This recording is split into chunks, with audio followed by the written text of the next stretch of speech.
guys, okay, so the amount of logistics that goes into making a video is insane. Even though everybody's doing it now, it just takes so much.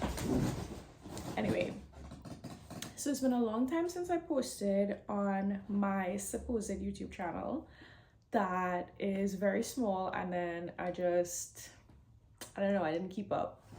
And I've been sort of prayerfully asking God what he wants me to do, what direction to take it, if to take a break. And lately, with everything going on, I just felt led to try to start again. And it doesn't have to be like super like, oh my gosh, this is my side hustle, this is my official thing, but just, you know, getting certain things off my chest when I feel the need to.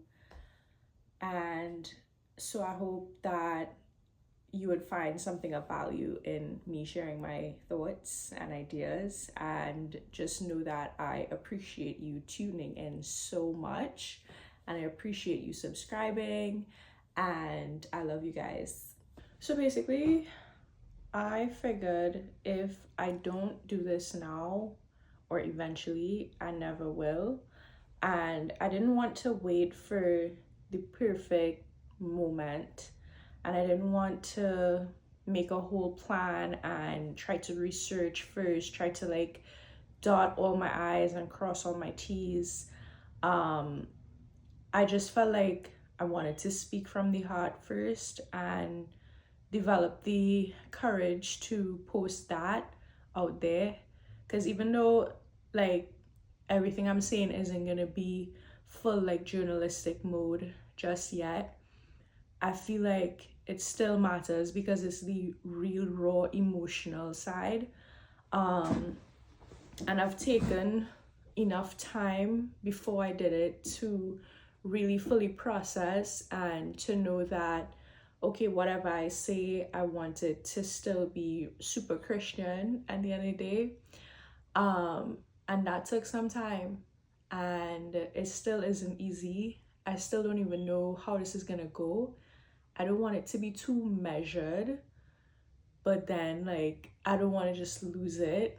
So it's hard to strike that balance between like being emotional and, you know, putting your personality into it, because at the end of the day, you want people to actually watch the whole video, right? You want them to listen to what you have to say, but I can't perform, you know. It's either I say what I have to say dryly or however it's gonna come out, or I try to do it like this theatrical performance of journalism, and I don't have it in me just yet to do that.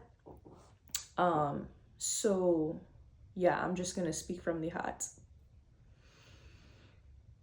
Honestly, I've been really heartbroken for a long time because of the general church's response to Charlie Kirk's murder.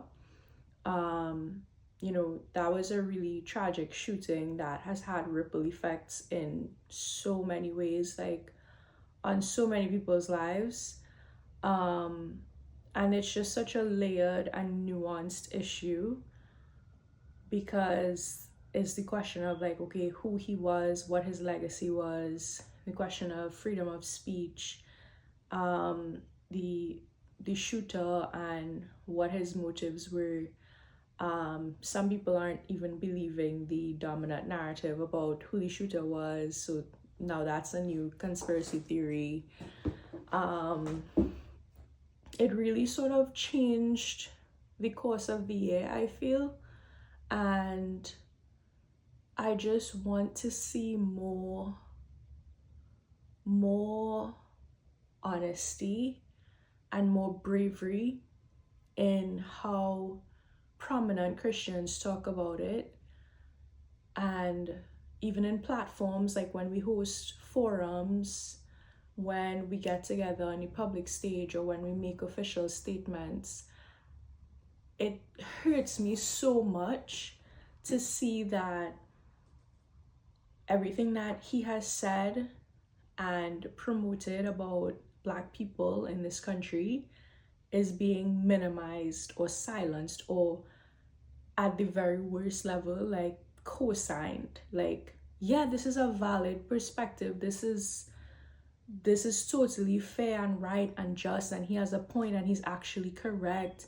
And as a Black female Christian, it's just been so hard, because like you see people that you love and that supposedly love you in varying degrees accept the lies and the narratives that this man has spun.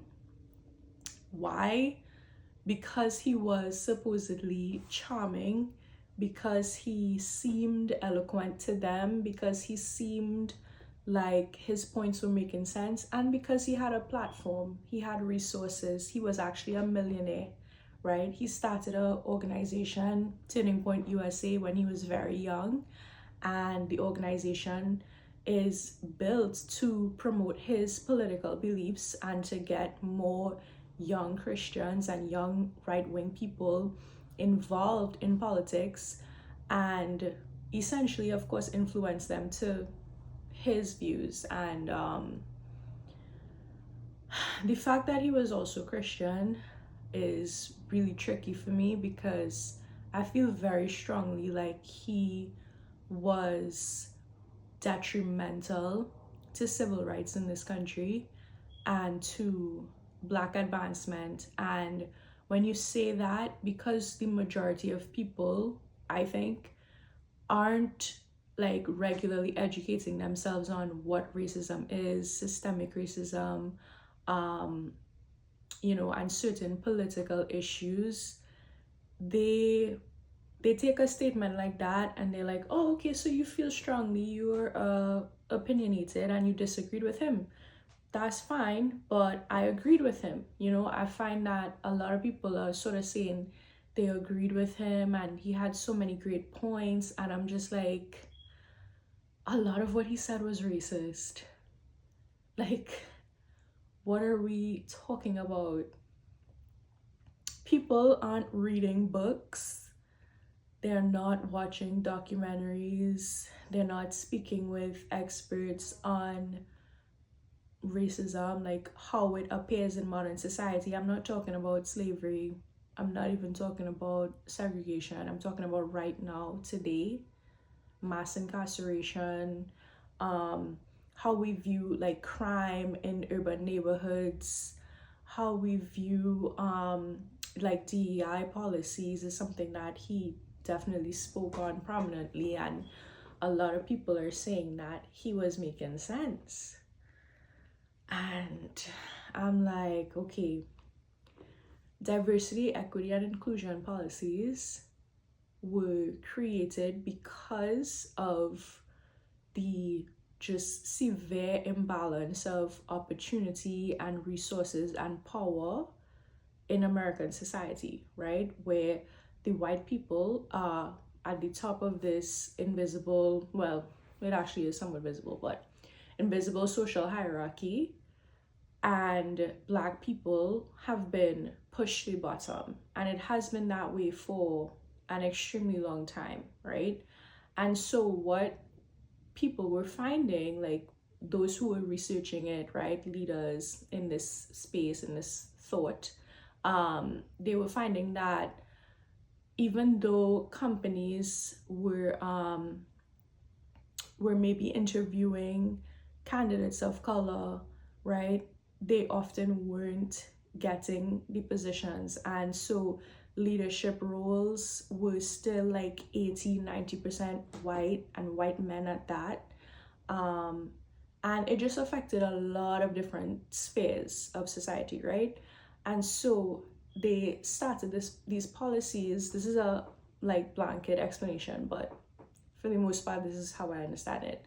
They started these policies to try to rectify that and to give qualified candidates of color and women candidates a greater shot at like actually getting these roles, right? And allow them to be seen for who they were, right? For the kind of qualifications they had, the kind of experiences they had, like it just gave them a greater shot, and it was aimed to partly in some cases at diversifying the upper levels of management, right? Because it's a good thing. Diversity is a good thing. It leads to a better product, it leads to a better company. You could argue that all day. Really, the reports are out there, the books are out there. So yeah, it's a lot to get into, the nitty gritty, the weeds of it. But overall, there's just so much to be said, and I've had to really sit with God and ask him all the questions on my heart, like, God, why is it so many Christians aren't seeing the truth? You know, and like, if I didn't really believe in God for myself and believe in Jesus, that he's the way, the truth, and the life, I don't know how I would stomach American Christianity. I really just, respectfully, of course. But for so many of them to live in like a lie, a delusion of how reality really plays out. You know, it's like they don't see the differences between how Black people are treated and how white people are treated, or at least they pretend not to see it. And I feel like it's so tragic that a group of people that are supposed to be the most honest, right? Because honesty and truth is a value of ours, is a virtue. That same group of people operates in constant dishonesty in the way that they interpret reality, right? They want to hold to those lies that tell them that, oh, it's not that big of a deal, or it can only be fixed in heaven, right? Or you aren't part of the problem, you've done nothing. Because you might have a diverse church, you're all set. That's racial reconciliation. That's not what racial reconciliation is. Just because we sit next to each other in the church pews, and just because you are so nice and kind as to befriend me as a Christian of color, like, that's not what it is.